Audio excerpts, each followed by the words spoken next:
Boom, boom, boom. Good morning. Good morning, guys. Good morning. Good morning. Good morning. Good morning. Good morning. It is fire this morning. Happy Monday.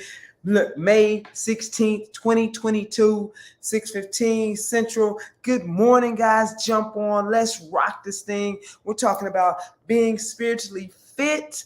Oh, it is amazing, amazing morning. You know, when you come off the weekend, even if it was a weekend of a lot of work, a lot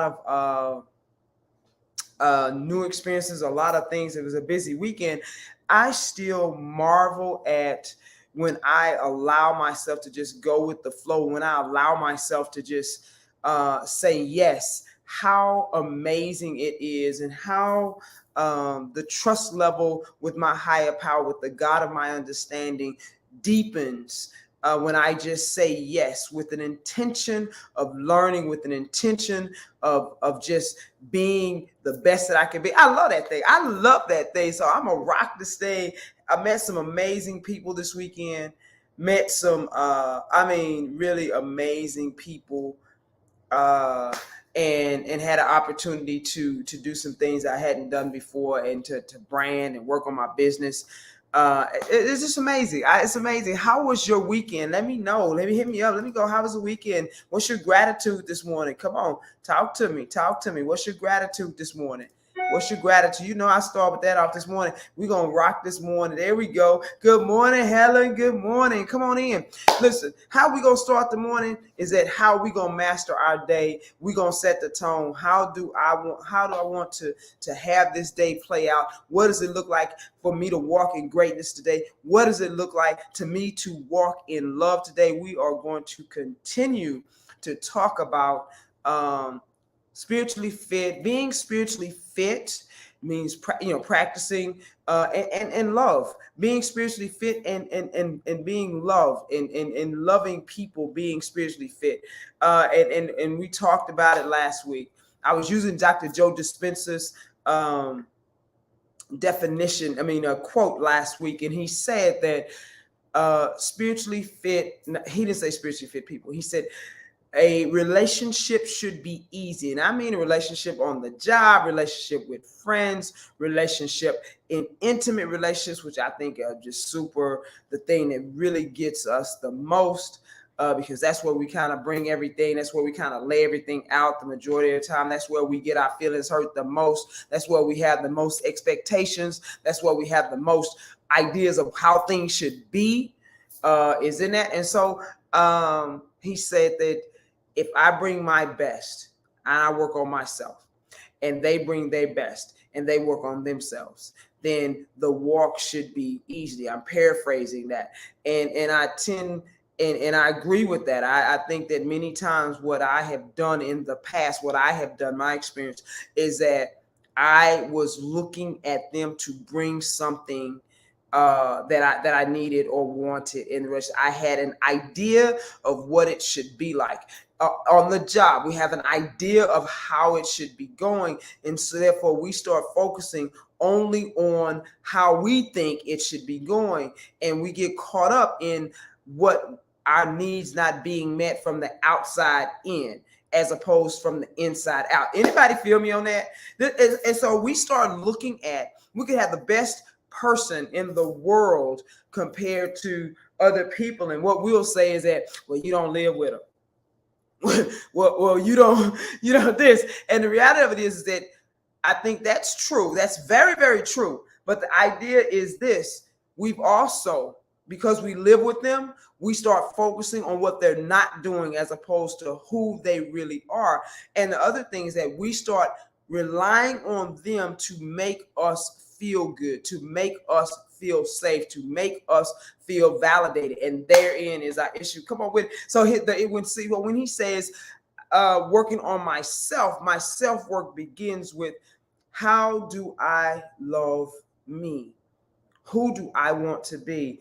And it has nothing to do with them per se. It has everything to do with my relationship with the God of my understanding, my relationship and how I want to walk this life. And it has nothing to do with age. What happens though is that we've gotten into these habits of thought, these habits of physical movement, and our body controls us more than our mind. So the body is telling us what we want to do because we've gotten used to certain chemicals in our bodies that we're so used to that we just automatically go into crisis mode, or we like to argue if we haven't been arguing after a while, or we have to look for something that gives us this jolt because we don't have a life that inspires or excites us anymore. We adult so well. I can't say that we adult well, man. I'm like, and so we stop imagining and having fun. Anybody with me on that? Come on, talk to me. Anybody with me on that? Let me see who I got. Hey, D-Love, what's going on? Thank you for speaking up and feeling heard. All right. Honey, I love it. Yes. Thankful for speaking up and being heard is amazing. That is the work. Some of us are so used to just not saying things so we can keep the peace, but the peace never is kept. All it is that we just let that stuff bubble up, or we distance ourselves or disconnect from the situation, the relationships. So we no longer have a depth in relationship because we don't want to be vulnerable. We don't want to upset the apple cart. And part of my work, I know, is to continue to grow into, let me speak my truth, just my truth. And let the chips fall where they are, not in anger, because sometimes it takes us to be angry about things before we say it, and then it comes out kind of crazy, and we go from there.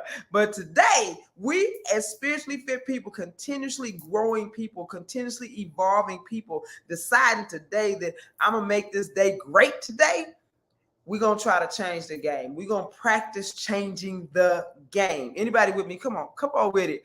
I love when we get comments. I love because I'm paying attention. I love it. What we have?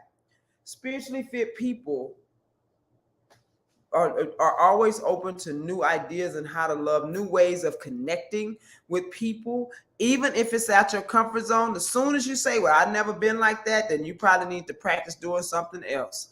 Soon as you say that that's not you and you are of age, then maybe if it's coming in your space, maybe you should consider changing or tweaking things. It's just like in a business. It's just like in anything else. Maybe you should look at that. That's the thing. We keep looking at other people to make us feel better, and we should find ways of making ourselves feel better and bringing that to the relationship.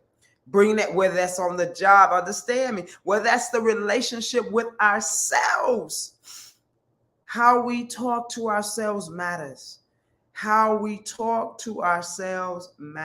We still mad at ourselves for decisions we made last week. We still mad at ourselves for decisions. We still letting people guilt, shame, and beat us up about decisions we made 2, 3, 4 years ago.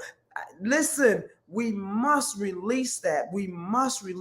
This is the work we're talking about, coming into a relationship, whether it's on the job, whether it's because we come into relationships from on a job or in your career, or we had experiences with other people, and we bring that with us.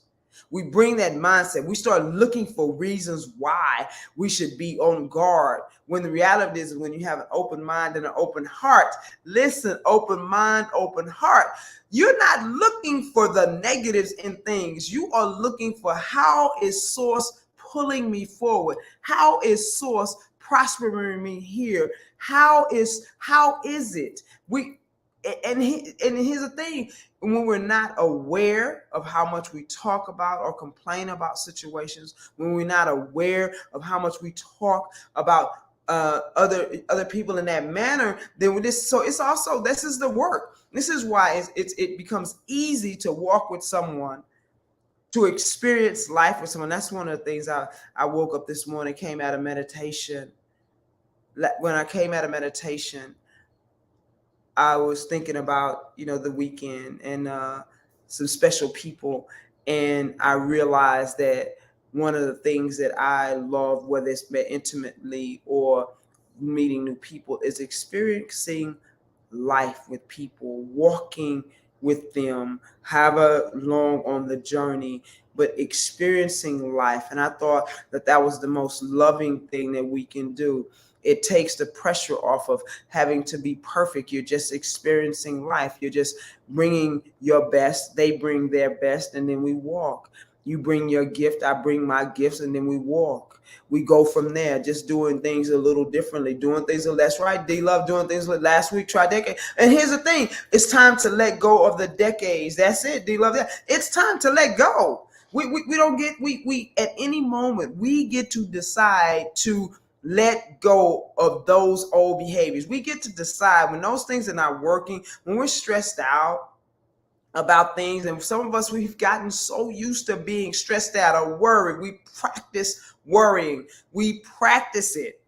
And so in order for us to say, for me to say, we got to practice not worrying and being still and knowing that our loved ones can figure it out, that our relationship can work as long as I'm working on me, that I can, that the job situation will work out, that my health situation will work out. As soon as I start making moves and decisions to do that, then we release all of that. We reinvent ourselves. I'm big on saying we get to reinvent ourselves at any moment. We get to decide. We individually get to decide, and that is the self-work. What happens is that people put up mirrors of who we are. We think it's them, but we literally, the energy that we're giving off is us. And the energy we give it off is us. And so when people point back a mirror, it's like, okay, when you know that, not shame, blame, or guilt yourself or judge yourself harshly, then you know that, okay, then it's something I may need to kind of tweak a little bit. I really haven't been getting enough sleep. Maybe I really haven't. I've been a little grouchy. Maybe I need to change this, not because I feel obligated or guilty, but because I want to. I'm here on this job, on this journey here. I'm here in this relationship here. I'm involved with these friends here because I want to, not because I'm obligated to. And that takes pressure off as well. There again, it should be easy.